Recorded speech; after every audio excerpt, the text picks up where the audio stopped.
Shalom Akim, this is Ray October, and this is Basic Hebrew 101. First of all, this is a basic understanding of Hebrew. This is a basic primer for those who want to learn Hebrew. Now, as you can see, these are Assyrian Hebrew letters, which is different from your ancient Hebrew, which was changed during the Assyrian captivity. But for our intent purposes, we're just going to deal with the Assyrian text. Basically, Assyrian and ancient are the same. It's just that the letters are different. They sound the same, but the letters are different. And this video is dealing with the ancient Hebrew, not your today's modern Hebrew that your so-called Jews use nowadays, where names of the letters have different names like Aleph, Bet, and Gimel. We're not dealing with modern Hebrew or Yiddish. We're dealing with ancient Hebrew that has no vowels. Ancient Hebrew has no vowels. The only vowel sounds that Hebrew has is ah and I. And Hebrew consists of 22 letters, again with no vowels, and it reads from right to left. Alright, there are 22 letters, and the first letter is ah. As you can see on the bottom, I have some vocabulary, some basic words to study to get the ball rolling. And each letter also represents a number, so the letter ah represents the number 1. And the first word I have here is Abba, as you can see. It represents father or ancestor. And second letter, Ba. Now, by itself, I don't have a vocabulary word for Ba. There are many vocabulary words, but Ba by itself represents as a preposition. Well, in Hebrew language, some words are connected. And for instance, Ba, when you connect Ba to a word, sometimes you see Ba at the beginning of a word, and that means in, at, by, or with. So if you see like BaHaSham, that's all one word in Hebrew, but it's many words connected. And BaHaSham means in the name. And in Hebrew, it appears as one word, but it's represented by different words connected together. And by itself means in, at, by, or with. The next letter is Ga. A word for that is Gawayim, which means Gentile or nations. And that represents the number 3 in Hebrew. Next is Da. A word for Da is Dabar, which means word or to speak, and that represents the number 4. The next letter, Ha, by itself means the. As I was mentioning earlier, when you see Ha at the beginning of a Hebrew word, it means the. For instance, so-called Jews, they say Hashem. Now it appears in Hebrew as one word, but it means the name. Shem is name, and Ha at the beginning of it means the. So it appears as one word, but it means the name. So Hashem is actually 2 words. But Ha by itself means the, and it represents the number 5. Next word is Wa. Again, by itself, it represents and or but, and also his. For instance, if you attach Wa at the beginning of a word like a name, let's say if your name was Joshua, in Hebrew your name will be Yahawashai. And if you add Wa at the beginning of it, Wa Yahawashai, that would mean and Joshua or but Joshua. And also Wa, if you see it attached at the end of a word, it would represent his or possession. For instance, if you would see the word Shemwa, Shem means name, and Wa at the end of it means his name, Shemwa.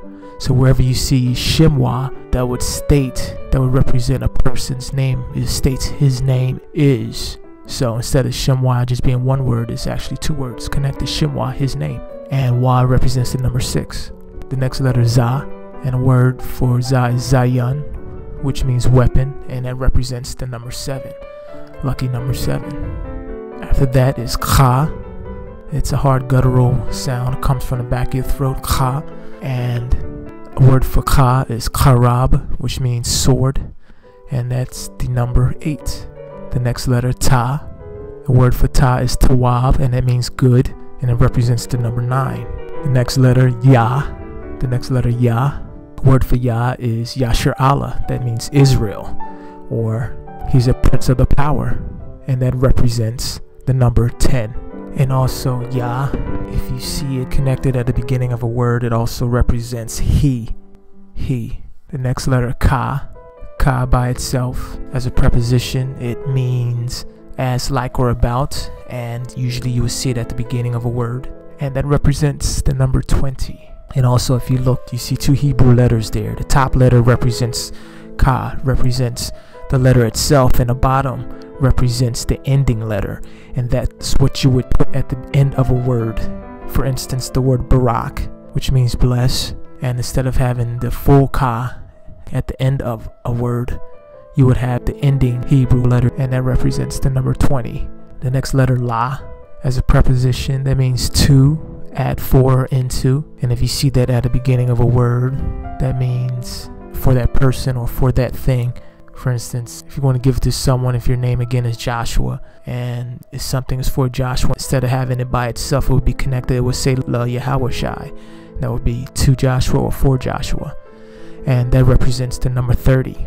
The next word, ma, by itself as a preposition, it means from, of, or since. Again, if you attach ma at the beginning of a word in Hebrew, that's how it would work. It works the same as the others. And that represents the number 40.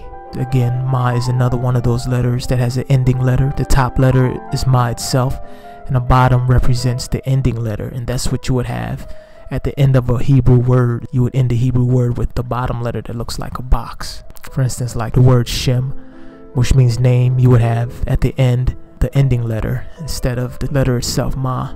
The next letter is na, and a word for na is napash, which means breath, and that represents the number 50. And again, there's two letters for na, and the bottom letter represents the ending word. The next letter, sa. The word for sa is salak, which means forgive, and that represents the number 60. The next letter is I, which is pretty much the only vowel sound in Hebrew next to ah, because all the letters basically has that ah sound, but I is actually the only vowel sound in Hebrew. And the word for I is Iberyath, which means Hebrew, and that represents the number 70. The next letter is Pa, and a word for Pa is Pesach, which means Passover. If you look that up in the New Testament, well, in English it reads Easter, but if you look it up in Hebrew, it will say Pesach there, Passover. And that represents the number 80. And again, Pa has an ending letter, and instead of ending a word with the Pa letter, you would end it with the bottom letter.